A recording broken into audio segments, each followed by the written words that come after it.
How's it going, guys? It's Mr. Lo4f, and today I'm going to go and do a contract. It's in the first set of contracts called Data Collection. There's quite a bit to do, but it's sort of not as bad as it looks. There's 10 pieces of cargo in total, and there's quite a few different bits and bobs, but to be fair, you can kind of pick them all up along the way without going too far off the track. So yeah, in the first set, and essentially I'm going to take a road train. Each truck is going to need like 5 parts each, so at least they've not done it awkwardly where like one needs 7, one needs 3. So I'm going to go to that first warehouse for 3 service spare parts, to the fuel station, 2 fuel for the first truck, 1 fuel for the second truck, and then to this warehouse for the metal beams and the 2 service spare parts for the second truck, and then up to that gateway, travel across to Burn Forest, and then yeah, kind of there's 2 different I think weather stations or something you gotta sort out. I gotta be honest, I just, for some reason, I thought when I'd go out that gateway I'd end up on the other gateway on Burn Forest, so I got a bit mixed up with it. It doesn't really change the mission or anything too bad. I'd still rather do it the way I did than say then travel both these trucks across to the other gateway. And yeah, like I say, for this one, doing a road train, because I kind of figured for the first part of this mission, kind of on Albany River, it'll end up being a road train. And then again, I thought I'd come out the other gateway and they'd sort of split up quite evenly. For the most part, I still have to split them up on the second map anyway, so again, it doesn't make too much difference. But yeah, this road train's definitely one of the longest road trains I've done in a while. I don't know why in the end. I kind of I was flicking through the different trucks to use. I was considering the Freightliner 114SD, the White Western Star, the GMC 9500, and then again, partly because I was imagining the other gateway, I just kind of, I don't know, found the P16. I figured, well, at least all along this way is almost all roads, apart from just quickly nipping off the main road to go and grab the different bits of cargo from each kind of place I've got to go to. And this thing, I mean, yeah, it's, considering it's not all-wheel drive and all the rest of it, I've always liked the P16. It's not the quickest thing in the world. I think, yeah, you could certainly, for example, get like 2 Dolphins set up with step deck trailers or something like that, and probably get this mission done a lot quicker, really. But yeah, overall, these were, again, I like the P16. I like the horn on it anyway. And as I've said before, it's one of the few trucks that feels like it weighs a hell of a lot. Well, I believe it does anyway, but even in the game, just the way it acts and bounces around over different terrain and stuff, you actually do feel like you're driving a hefty, heavy piece of machinery around, rather than like, yeah, just the some of the trucks weigh about as much as a plastic carrier bag. I kind of knew this would be a little bit sketchy going through it, because a few of those trees are unkillable, and yeah, I tried to take the corner too early. I kind of like wedged my trailer against one tree and then the back end's caught on the other side. Not the end of the world. Got a goddamn horse in me, of course. And I mean, yeah, these trailers are also much bigger and wider and kind of not as necessary as they are, considering they still only carry 5 cargo. They're like much bigger than the step deck and then that sideboard semi-trailer. That's quite a nice, sort of neat, compact trailer, really, considering that also carries 5. They should have given us a trailer by now, really, that just carries 6 cargo, as just to have it as another option beyond like the sideboard and the ramped flatbed. As much as that ramped flatbed's been pretty good to me recently, I've got to say. Little honk for the loaf. Yeah, 3 service spare parts from this mission, and this is like one of those things as well where I'm not too keen on like limited cargo that's kind of all over the place. I've still got 3 service spare parts left there. Well, I haven't now, I've just taken them. But yeah, like you might have different sets of cargo in each warehouse depending on how you've done previous missions. If you've done all the previous missions the same as I have, then obviously it should line up the same. But yeah, as far as making videos, I mean, this is how the mission kind of played out for me. But as I said, just stuff like there's metal beams at the second warehouse I've got to go to, and there's certainly the missions that there's a possibility you could have already used them, all sorts. To be fair, there is, I think, 3 metal beams for me at the minute, and I only need 1 of them, so Yeah, that part's done pretty well. I'll just edit that out. I just drove the second truck a bit nearer so I can grab it with a winch a little bit easier. And I was hoping for a little bit more speed once we get rolling up to speed. I mean, at least with a road train, you got trucks like this. These have got the advanced special gearbox. It doesn't matter as much because they're kind of a slower vehicle anyway. And yeah, again, I've spent a lot of time not looking where I'm going, or just spinning the camera around. It's a good old road trade to see. Two P16's, a goddamn horse, sat in the control position, plenty of room for cargo. It's good stuff. I could have also changed the front bumper on these, but I like the colour-coded bumper. I like these yellow ones, even though I think it does sit a bit lower. It's probably a little bit easier to catch. Someone was saying the other day as well, and I've noticed the same, and I've been testing it out a bit. Sometimes when you tow in a road train, for one, it generally falls back into like the default auto, so if you got diffs that you can put on, it never really puts them on the truck you're towing behind you. But also this game seems to be putting the handbrake on the secondary truck, which obviously then when you're setting off, there's kind of a few good examples in tonight that kind of show you sort of the difference really, where you can just see the road train's slower setting off. It just feels like it's not too happy about climbing up into fifth gear and stuff. When I specifically go back, take the handbrake off the second truck and then back to the first and so on, it seems like the whole setup runs a bit smoother.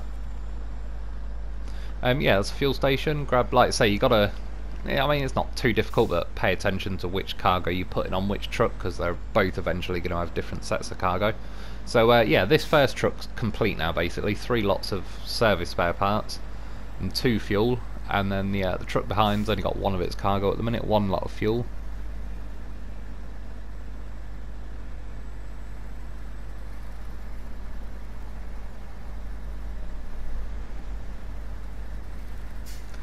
See, this sort of pace, it's not the end of the world again, at least because it's a little bit slower, gives me more time to rotate the camera in and just randomly stare at the road train going on. Plus this map, it's a Canadian map. The old P16, it's a Canadian truck, so it's at home.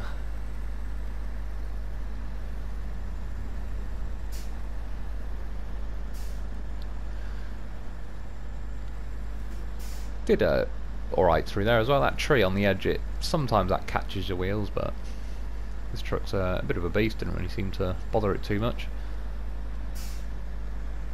I mean, you could probably get a slightly longer road train than this, I suppose, if you use the 8-slot trailer.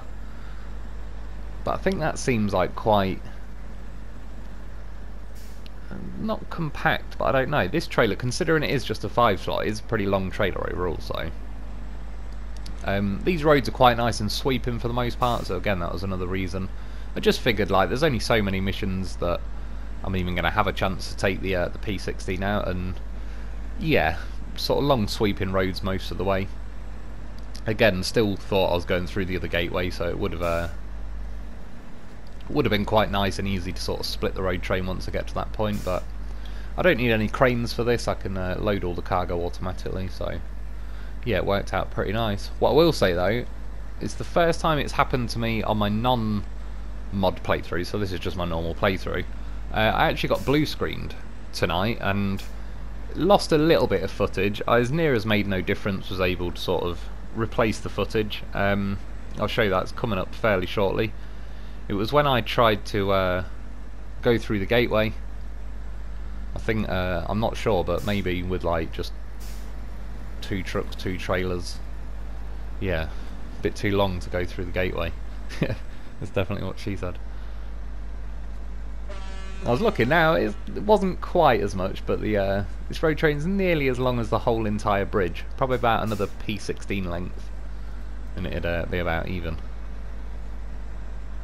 The old bandit, Lo4f, having a nap. Can't say I blame him. And then yeah, this is where the second warehouse is, so obviously this first truck's fully loaded up. So I'll drive that past, smash into the barrier. I wonder if those barriers would really do a lot in real life, like 3 cables running along them. Maybe for cars, I certainly can't see them stopping a big hefty truck like this. Still got the best horn in the game, so I will be randomly pressing it. Yeah, so you can see now where I'm switching to the second truck.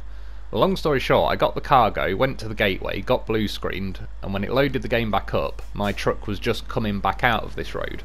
So I kind of awkwardly reversed it all up, tried to get it roughly in the same place. You can see now on my trailer, I have already actually got the cargo. I've got the metal beams and the service spare parts as well. I was just kind of doing this footage again. I think, yeah, that's how long it freezes up when I go on the map after it's reloaded the whole game.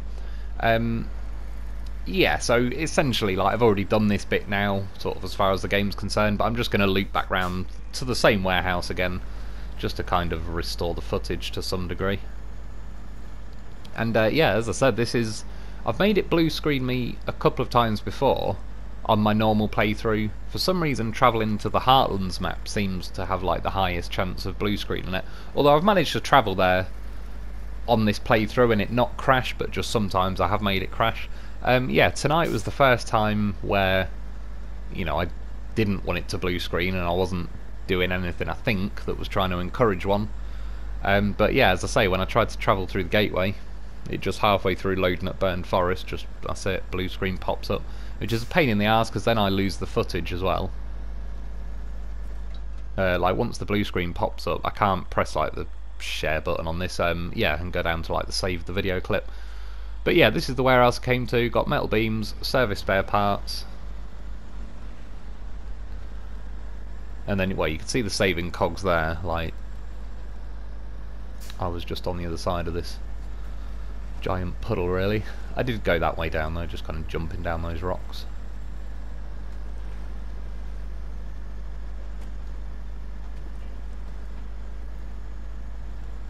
Gets a little bit slow about. I've been through this little section with quite a few vehicles recently because there's just that warehouse happens to have quite a lot of materials I've needed. And the Derry was pretty unhappy about climbing up here. This thing, it got close. The first time it did actually like stop in its tracks a little bit, even in the low range. This time I kind of followed the lines that are dug into the road a little better, and yeah, it stayed in gear, carried on driving forward. I mean, again, considering it's not all-wheel drive, it'd be quite cool to see an all-wheel drive version now of this, like if they just gave us another, you know, all-wheel drive thing to unlock. So you could see there I actually took the handbrake off. The game's been a dick though, I don't know why it did this. Well, it does every now and then. I went to do a winch, it just won't offer me the winch points on the P16 behind me.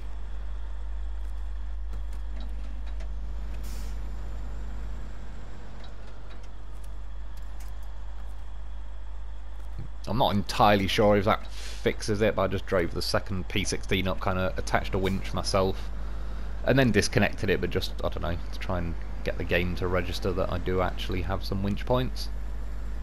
And then I believe now, yeah, because I left the handbrake on the secondary vehicle, and you can see now it's just a bit sluggish to pull off.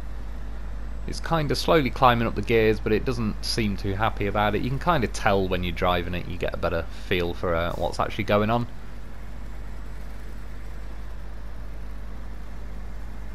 And yeah, at this point, I mean, it's a bit of a slow boring road train, so switch to this vehicle, just make the gap with a winch a little bit shorter. But then yeah, take the handbrake off, switch back to this truck, stick a winch to it, and you can probably see already, just I'm probably going about as fast as I was a minute ago, and then it's climbing up the gears a lot more comfortably. It's probably only a few miles an hour, but it sort of makes a difference, and I'm climbing up a little hill at the minute. Yeah, it just makes the overall pace of the game a little better, a little more bearable. And I think that's an issue. It used to happen a while back, but then I believe they kind of fixed it for a good while, because I just remember, yeah, I remember probably 2 odd years ago now, it was every now and then it'd leave the handbrake on the rear truck, and I don't know, I think kind of around the time when they added the option to like turn on, turn off the engine, they seem to fix that, because I've never really had to do it since. But yeah, I've noticed it myself a couple of times in this phase, because I've done quite a few road trains so far. And then yeah, thankfully someone said it in the comments as well the other day that just kind of like double confirmed it, where it was like, yeah, I agree with what they're saying. I think as well, the fact that this road train's really long, you get kind of like, I don't know, if something's within a certain distance of your vehicle, it kind of behaves more normal, but once you're outside of that range, you get like, you know, the physics lock it in place and all sorts. I think it starts to play up more if your vehicle exceeds like this imaginary limit. Yeah, so basically what I did, got to here last time, hit the gateway button, and then yeah, as I said, halfway through loading this screen up, it just blue screened on me. I did the same thing this time. I waited at that gateway just for it to do the saving cogs, so if it did blue screen me again, it'd load me up just back to the gateway. Yeah, so I've travelled through. I thought I was coming out of that gateway, so I figured I could split one truck that way and one truck that way, and it'd be quite nice and even. As I said, it was about now I realised, like, oh shit, I'm going through that gateway. So I'm going to send one truck down to that one, and then one of them's going to have to do the longer route all the way over to the bottom left of the map. Which, like I say, it's not the end of the world. At least at this point, I'll be splitting the trucks apart. Well, for the first little bit of this journey, I'm going to do a road train, but not for very long. So yeah, at least they can sort of get their own pace a little better. And you can see now as well, driving, there's another example with the handbrake being on the rear vehicle.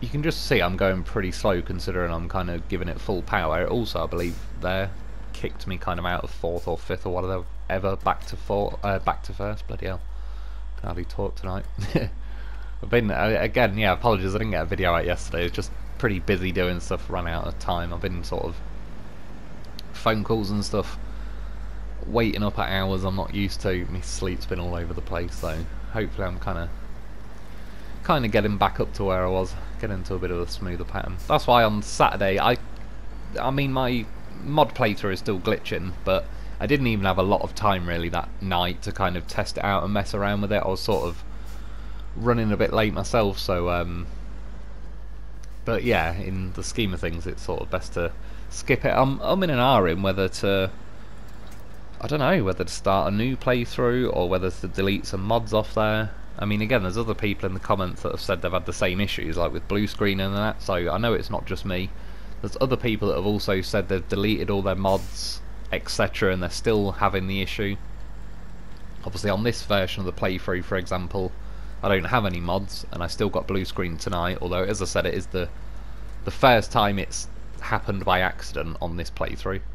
Hopefully it's not something that it wants to make a habit of. And yeah, it could be the fact that I was doing like a big fat road train through the gateway, but even if it is, that's still not good enough sort of thing. That's a perfectly reasonable thing to be doing in this game. I split the road train up. There was on a bit of a sharp corner, a sharp left-hand corner, just back there, and yeah, instead of dragging the rear truck kind of all over the inside, I just split the road train up. At that point, I jumped the Lo4f. It was a terrible effort. I don't know, I did like a sharp turn at the last minute, kind of flipped the loaf, so stuck a winch on him, got him back. But yeah, now the trucks are separate, so I'll send this one to the first one. Again, just make sure that you've got the right truck, because they've both got different cargo on the trailers, so you wouldn't want to get to this point and drive the wrong truck there and then yeah, have all that madness happening.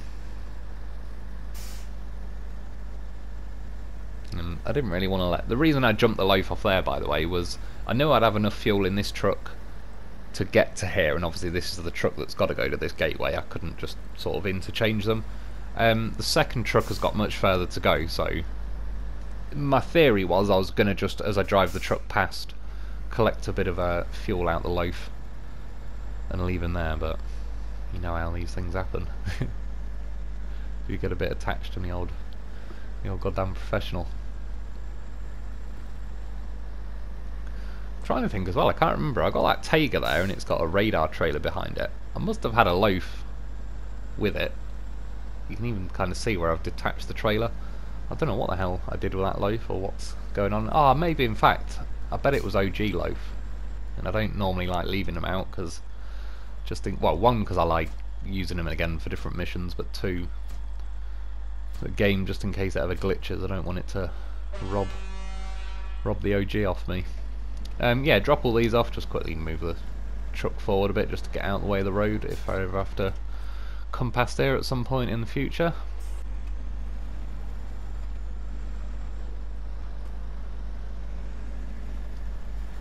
funny, when you turn in this truck, it feels like it sort of understeers, and it does. And you kind of get a few times where you're like, oh no, it's never going to make that corner. And at the last minute, it just kind of, the steering kicks in and is quite nice. You could still do with a tighter turning circle, but I mean, if you look at the truck, it was never going to be a housefly turning like the old Lo4f. And yeah, like I said, it's just one of those trucks I like driving. And yeah, mainly because of the weight, the way it bounces around and drives over the terrain, it just feels like you are actually, yeah, driving like a nice heavy truck. Feels sort of quite realistic in that sense. I say that as someone who's never driven a truck, but realistic on how my brain had imagined such a thing would go.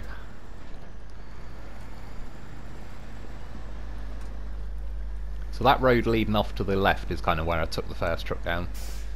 There's the old Lo4f. And now, yeah, I've got to kind of head up that way to the right, which, yeah, I was just going to switch the fuel, and it was probably at about now. I was like, well, I would kind of like the Lo4f to join me. So I sped it up just to speed it up, but, you know, Lo4f things, he wiggles his way on there. He gets his victory horn. Goddamn professional. Get yourself a Lo4f. Lo4f transfer complete. And then I didn't even give the P16 any fuel. I was like, sod it. Lo4f on board. You can keep it. Yeah, so now I've got to kind of drive along this road all the way along the bottom. Well, I didn't transfer any fuel now because I've got the Lo4f with me. I can obviously access it whenever I want. I was just curious at this point to see how far I'd be able to get with the fuel I've got left in the P16.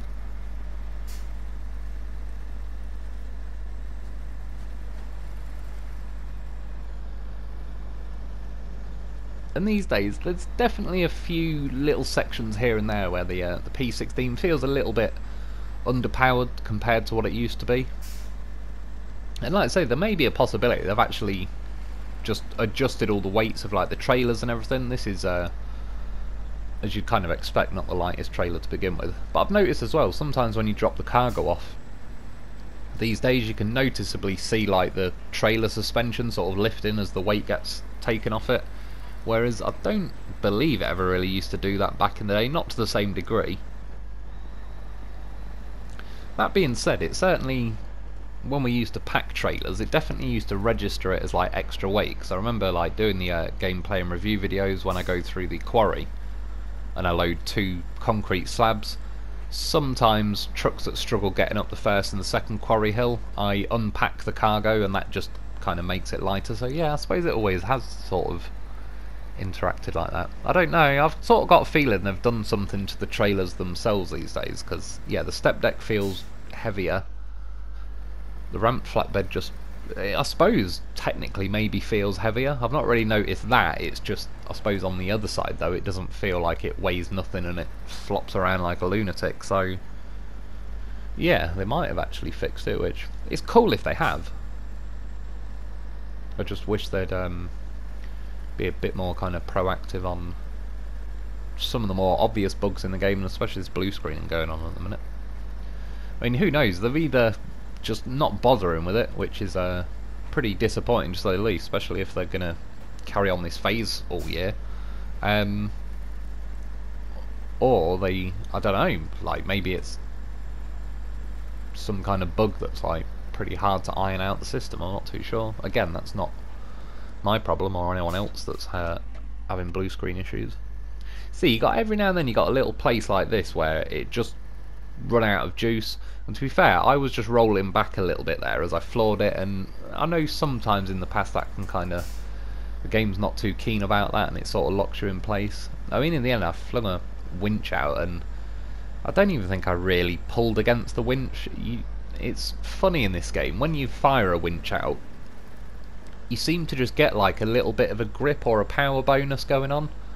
That's actually one of many reasons to get yourself a Lo4f, is just like this Lo4f being on the trailer now. If I was really, just imagine there was a hill I was climbing up and I got stuck in the same situation and there was nothing else to winch to though, no trees that I could reach or anything. If I just unpacked the Lo4f but he was still on the trailer, then stuck a winch from the P16 to the Lo4f, just by having that winch attached, you get like a little bit of a yeah, grip or power bonus. I'm not too sure how it distributes it, but yeah, I don't know. Just that's why every now and then, if you get stuck, just fling a bit of a panic winch out. There's times where even you might just grab like a little bush that'll rip straight out the ground if you actually pulled against it, but just by the act of having the winch attached, you sometimes can find the game just gives you an extra little boost and you get out of there. Which might well be implemented into the game. I believe back in MudRunner, and it probably is the same for this as well. You used to basically get more grip as you're steering, so if you're driving along, just say apply no steering going through the mud and you get to the point you bog down, if you start steering left and right, yeah, I believe the game, it was called like dynamic grip or something, and it actually gave you a little bit more once you were steering the wheels. And yeah, this game seems to do the same, like gives you a little bit more once you're actually winch to something.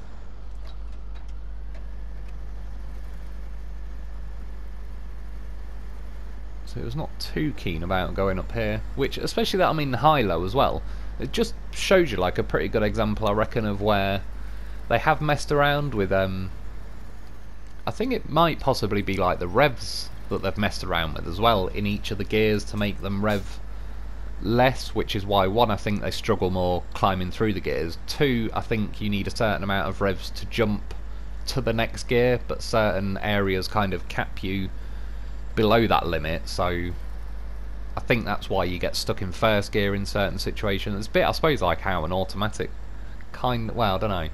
On the M5 it was something called an automated manual, so it was technically built like a manual gearbox, had a clutch and all the rest of it, but it was automatic in flappy paddles or just like a stick shift, but it was just push it forward or pull it back. But yeah, that obviously, like, if I was in first gear going 10 miles an hour, it wouldn't let me change up to 7th gear because the revs are going to be too low, so it was just kind of, it wouldn't let you go up the gears unless there was enough rev range to allow for it.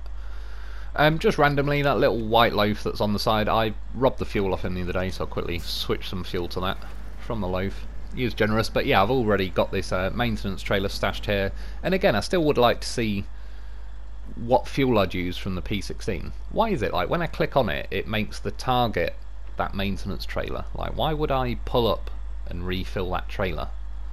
Why wouldn't you make that the source every time? And they never do, always make it the target. Yeah, long story short, I had 50 litres left in my P16. I've got fuel up 200 fuel now on the loaf on the back.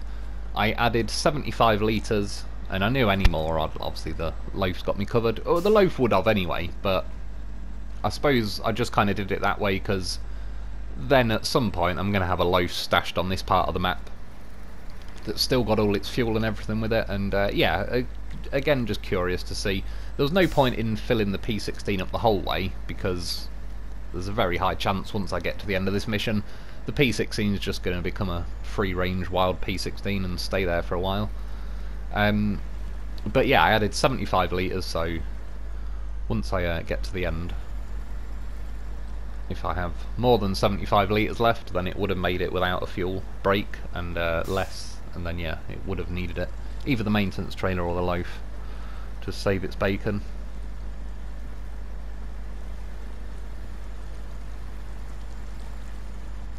So even though this is quite slow, just the way the truck does bob around over rocks and all the rest of it, it's quite a nice relaxing drive in this truck. As and when you're in the mood for it, there is obviously certain missions and all the rest of it where it depends really. Like when I'm planning the mission, I kind of like 20 to 40 minutes sort of thing, so if a mission's looking like it's going to be 40, 50, 60 minutes or whatever, I kind of like to take quicker trucks that I can at least drop the hammer. If there's a mission I know is probably going to be like 20, 25 minutes, but it's a bit of a longer contract like this one, then yeah, I don't mind taking out something that'll be slightly slower. Don't know what was going on there. I think it was at the same time the saving cogs came up, the screen froze a bit. I fired a winch out, but I don't know, something just was weird with the game. I was flooring it and there was no power happening or anything. It was only for like a second or two, and again it was kind of as it did the saving cogs, so I don't know, I'm not really blaming it on this truck specifically. I think the game was just having a little moment there. I suppose the biggest thing with this truck is the suspension is pretty firm, and it's sort of got to be because it's a pretty heavy truck. And obviously because it's not all-wheel drive, as and when you're driving along, if the rear wheels kind of are bouncing on rocks and that, once they've been lifted off the floor, they're obviously not able to apply their power, and then you run out of momentum, and that's kind of, it's bits like that that slow this truck down. As long as you can actually keep the rear wheels planted on the ground, generally it's like it's not too bad for power. Like now I'm in the high gear, but I've kind of got it lined up quite nicely on the road. There's not really any rocks that are kind of forcing me to be bumped off the ground. Close there though. But yeah, you can see now it is actually holding the gear like a bit better. It didn't just give up on that little hill, for example.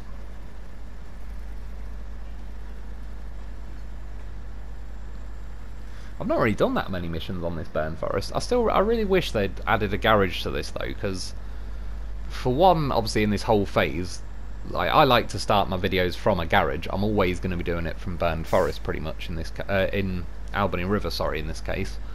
But yeah, I don't know, it's just one of them where I kind of visit this Burn Forest map here and there for various different missions, but I don't really feel like I'm on the map. I just kind of, I visit there and I know I'll travel back to Albany River afterwards.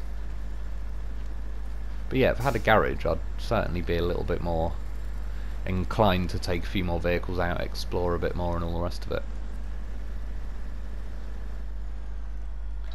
But we've made it. I don't really know. We're repairing like a weather station or something. You don't even really get any animation or anything at the end of it. Just seems like a bit of a mission for the sakes of it. Drop all that off though. Job's good un. Nearly 15 grand. It's not too bad. It's a bit of a sizable mission that I suppose could have been 20, 25. I don't know if that little tower aerial thing in the background was anything to do with it. One last little horn. Has earned it. Best horn in the game. Yeah, like I say, that's about it. It's another one in the bag. I've went the wrong way because the gateways got muddled up, but other than that, it was alright. But yeah, that's about it for today. I hope you've enjoyed. I hope that helps. Thanks for watching. Thanks to our Patreon members. Get yourself a life because he's goddamn professional. And I'll be back soon.